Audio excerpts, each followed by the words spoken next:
estado, mas eu não me conformava porque eu não fazia nada. Aí sabe o que o Senhor falou? Vocês todos estão acomodados.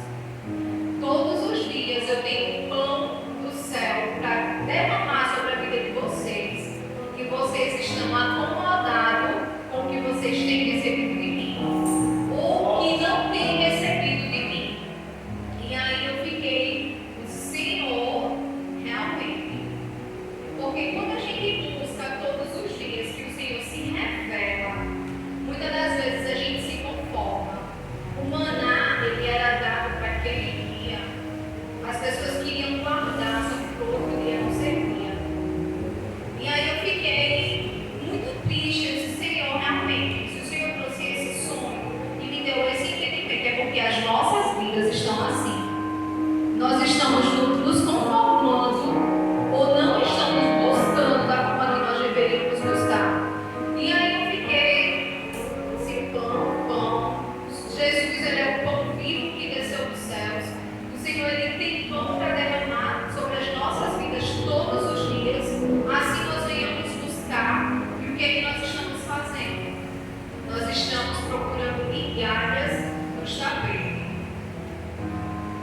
E aí, eu disse, Senhor, então se o Senhor quer falar isso conosco nessa noite, que cada um tome para si o que o Senhor está falando.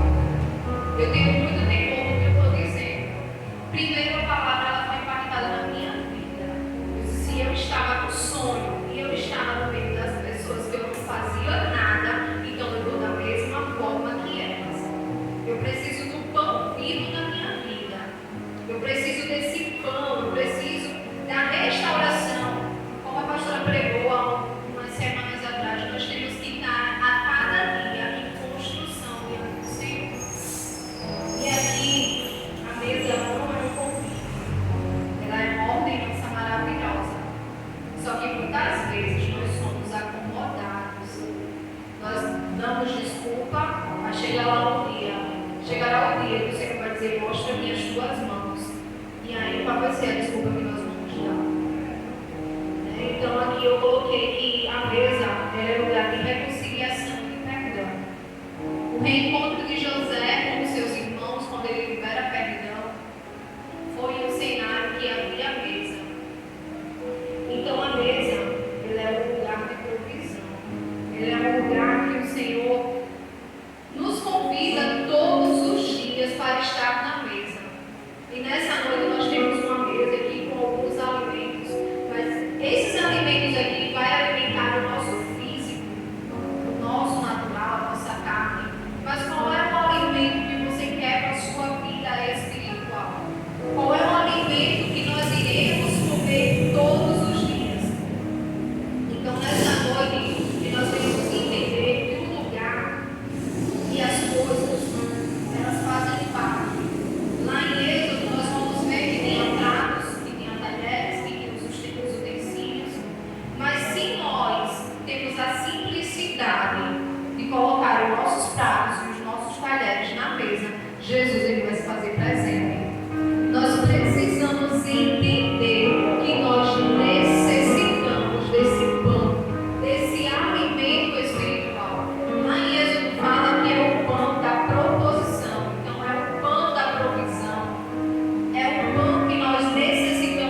Porque Jesus, ele só exalta quem ele ama.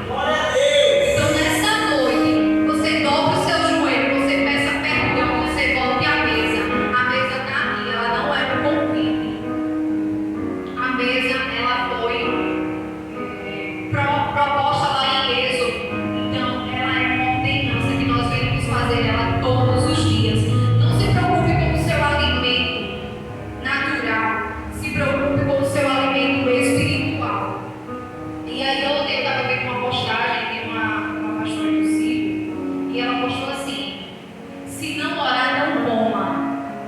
Algumas pregações há uns anos passados, eu assistia muito no Ciro, e eu falei assim numa pregação, o Ciro me fez lembrar, que eu disse assim, eu estou orando, eu estou buscando, e agora eu estou me concentrando e eu quero botar uma meta na minha vida. Se eu não orar, eu não vou comer. Eu cumpri?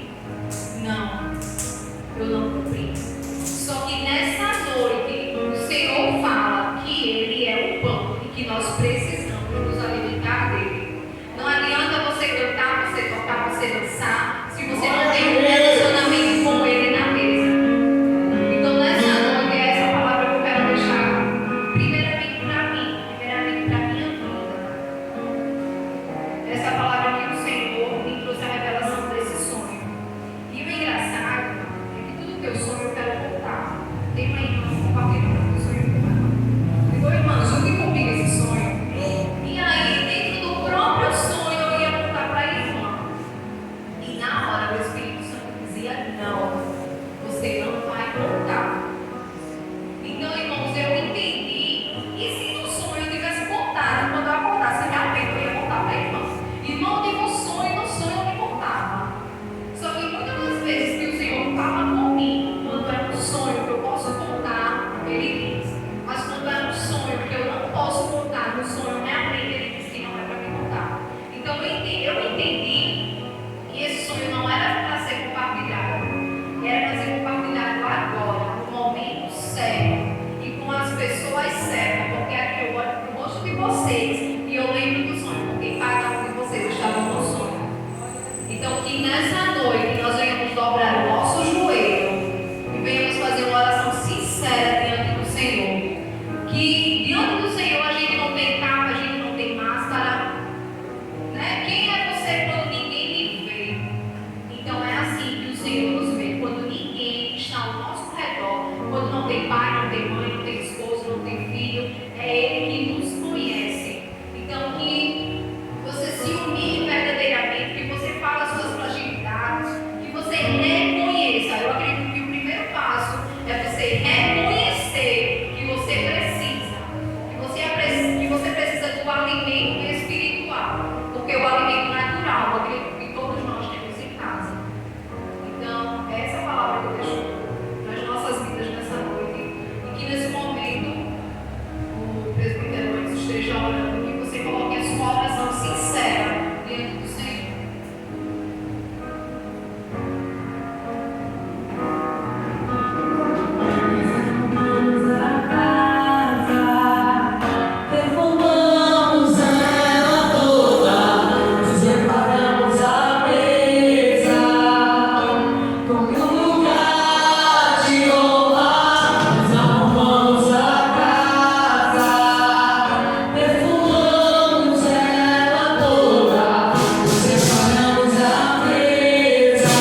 sou bem inciso. Eu digo, repito, até que me prove o contrário.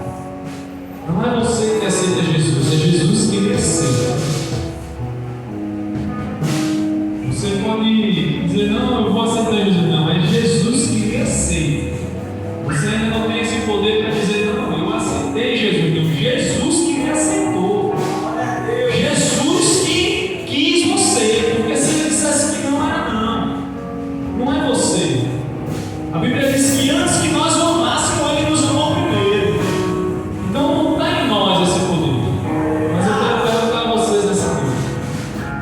Eu não sei até que ponto vocês entenderam a ministração. Eu não sei como é.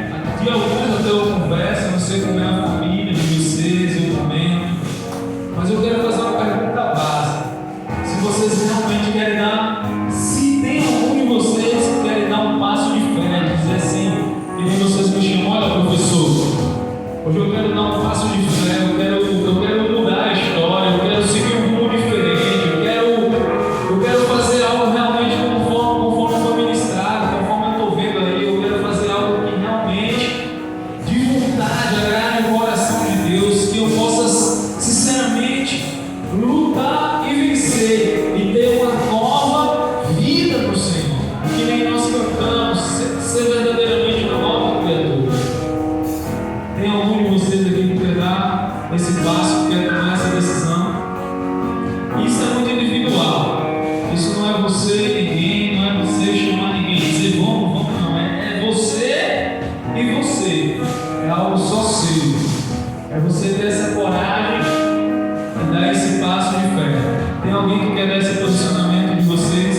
Alguém que quer vir aqui à frente para que a gente possa estar orando, para que você diga assim, a partir de hoje eu quero seguir um novo caminho. A partir de hoje eu quero seguir um novo rumo. A partir de hoje eu quero trilhar uma nova estrada. Tem alguém? Ninguém. Agora eu vou para esse lado de cá, que inclui o Vitor, que inclui o Márcio, que inclui a Vera, que inclui a Thaís. Eu vou para esse lado de cá. Eu não vou nem ministrar hoje, eu não vou nem pregar hoje. Eu disse a Carliane, ministre, dependendo do que você falar, eu não vou nem falar, não vou nem pregar. Vou só deixar o Espírito Santo conduzir. Como ela falou justamente aquilo que Deus ele falou comigo durante esses dias. Vou dizer uma coisa a vocês. Vocês, né? A Vera, o Márcio, a Natan, o pessoal que está desse lado aqui. Vou dizer uma coisa a vocês que estão aqui no louvor, que estão aqui à retaguarda. O Evangelho, ele se decide na mesa. Jesus, ele sentava à mesa. Jesus, ele sentava à mesa e ele pegava e começava a conversar com seus discípulos. Mas ele teve um momento, foi o último momento. A Bíblia fala no livro de Coríntios que Jesus sentou à mesa com seus discípulos. E ele disse, olha, um de vós irá me tragar. E aí alguém pergunta para João e diz assim, João, pergunta quem é que vai trair o Senhor? E aí João pergunta, Jesus disse assim, aquele que eu colocar um bocado de pão molhado na boca, esse assim será. Mas eles nem perceberam por quê? Porque por muitas vezes Jesus ele fecha os nossos olhos carnais. Porque na realidade para Jesus não é interessante os nossos olhos carnais estarem abertos. O interessante para Jesus é que esteja aberto os nossos olhos espirituais. Os nossos olhos carnais, você pensa que para Jesus interessa alguma coisa? Se interessasse aquele cantor lá, o Cleide Queiroz, ele é cego, mas ele adora. Jesus não se preocupa com seus olhos carnais. Jesus se preocupa com seus olhos espirituais. Ele diz, olha, se o teu olho direito te fizer pecar, arranca. É melhor entrar no reino dos céus cego do que ter os dois olhos e queimar no inferno. Mas Jesus, por muitas vezes, ele fecha os nossos olhos carnais e a gente não consegue ver. Mas Ele não fecha os nossos olhos espirituais. E aí Jesus ele pega o pão e diz: olha, esse aqui é o meu corpo, que é dado por amor de vós. Está vendo esse cálice? Jesus disse: esse cálice é o cálice da nova aliança. Toda vez que beberem desse cálice, vocês anunciarão a minha morte, até que eu venha à mesa. Eu poderia ficar aqui falando a noite inteira da mesa. Eu poderia dizer para vocês que foi no momento de mesa que Mefibosete estava esquecido, sabe, Vitor? Os meus Vitor. E aí, Davi me pergunta o seguinte: tem alguém da casa de Saul? Aí alguém diz: não, tem lá um moço, Mefibosete, filho de Jonathan, mas ele é aleijado das duas pernas e vive em Lodebar, terra do esquecimento. E diz a palavra que Davi diz assim: então manda chamar, porque hoje ele vai sentar à mesa com o